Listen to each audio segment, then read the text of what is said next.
దేవునికి స్తోత్రములు. దేవుని బిడ్డలారా అంతా క్షేమంగా ఉన్నారండి. మన ప్రభువును రక్షకుడైన యేసుక్రీస్తు వారి యొక్క ఉన్నత నామంలో అందరికీ క్షేమము శుభములు కలుగునుగాక. అంతా క్షేమంగా ఉన్నారు కదండి.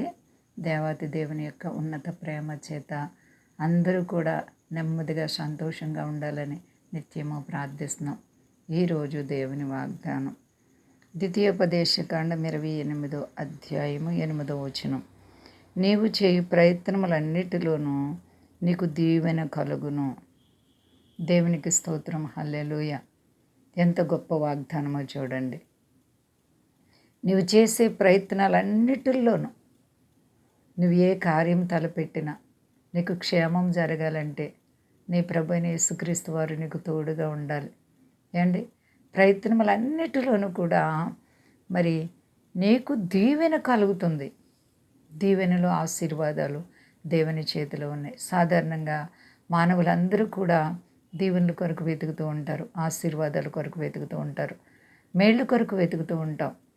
అవి మనకు కావాలంటే దేవునితో నడుచుకోవాలి. దేవునితో నీవు జీవిస్తే దేవుడు నీ జీవితంలో వింత కార్యాలు చేసి ప్రతి విషయంలో కూడా నీకు తోడు భద్రతనిచ్చి ఆశీర్వదిస్తారు. నీవు చేయు ప్రయత్నాలన్నిటిలో కూడా నీకు దీవెనగా మారుస్తారు.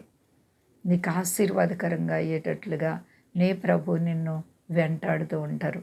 ఎప్పుడు నీకు దీవెనలు వస్తాయి? నీ ప్రభుతో సంతోషంగా నీవు నీ జీవితాన్ని గడిపినప్పుడు. ఆత్మీయ అనుభవం నీకు ఉందా నా ప్రియ సహోదరి సహోదర? ప్రభుతో నీ జీవితాన్ని ఏ విధంగా కట్టుకుని నడుచుకుంటున్నావు? దేవాతి దేవుని కృప నీ జీవితాన్ని ఎప్పుడు కూడా విడిచేది కాదు. ఎందుకంటే ఆయన సర్వాధికారి అయినటువంటి దేవుడు, దయామయుడైనటువంటి దేవుడు. నీ చేతుల పనులు దీవింపబడాలంటే నీవే వృత్తి చేసినా, నీవే పని చేసినా, ఉద్యోగం చేసినా, వ్యాపారం చేసినా, నీవు చేతుల పనులు ఏ పని చేసినా సరే నీవు దీవెనకరంగా ఉండాలంటే నీ ప్రభు ఆశీర్వాదాలు నీ మీదకి దిగి రావాలి. కాబట్టి నీకు ఎప్పటికీ కూడా మరి మేలు కలుగుతుందని దేవుడు మాట్లాడుతున్నారు. నీవు చేసే ప్రతి ప్రయత్నాల్లో, ఉద్దేశాల్లో, నీ ఆలోచనలో నీ దేవుని యొక్క భద్రత నీకు ఇవ్వబోతున్నారు. భయపడకండి ప్రియ సహోదరి సహోదర.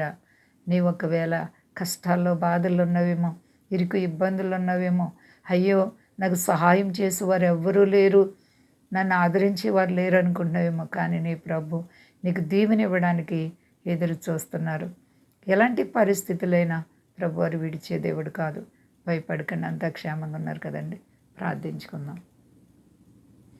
ప్రేమ నమ్మకమైన మా యేసయ్య గొప్ప దేవా, నీ ప్రేమకు అంతం లేదు ప్రభువా. అవును తండ్రి, నిన్ను ఆశ్రయించిన వారిని దీవించే దేవుడు. మా బ్రతుకుల్లో మీరు చేసే ప్రతి విధమైన మేళ్లకు వందనాలు. గొప్ప దేవుడు, మా దేశాన్ని, దేశ నాయకులను కాపాడండి, సర్వ ప్రజలను కాపాడండి. అలాగే మీ దాసురండ్రను కాపాడండి. ఈ ఉదయకాలం మా ప్రార్థన అంగీకరించండి. రోగులను స్వస్థపరిచి అక్కర్లో ఉన్న వారికి తీర్చండి. కష్టాలు, బాధలు, ఆర్థిక పరిస్థితులు ఉన్న ప్రతి బిడ్డకు, వ్యాధి బాధలు ఉన్న ప్రతి బిడ్డకు నజరేయుడైన యేసు నామములో ఇప్పుడే విడుదల కలుగును గాక. అందరికీ క్షేమాన్ని దయచి మీ నామం గొప్ప చేసుకుని ఘనత పొందండి. శక్తి కలిసే నామని అడుగుచున్నాను తండ్రి, ఆమేన్. అందరికీ వందనాలండి. మా కొరకు పరిచయం కొరకు అందరూ ప్రార్థించండి. ప్రభువారు మిమ్మలను, మీ బిడ్డలు, మీ కుటుంబాలను దీవించి ఆశీర్వదించునుగాక. ఆమేన్.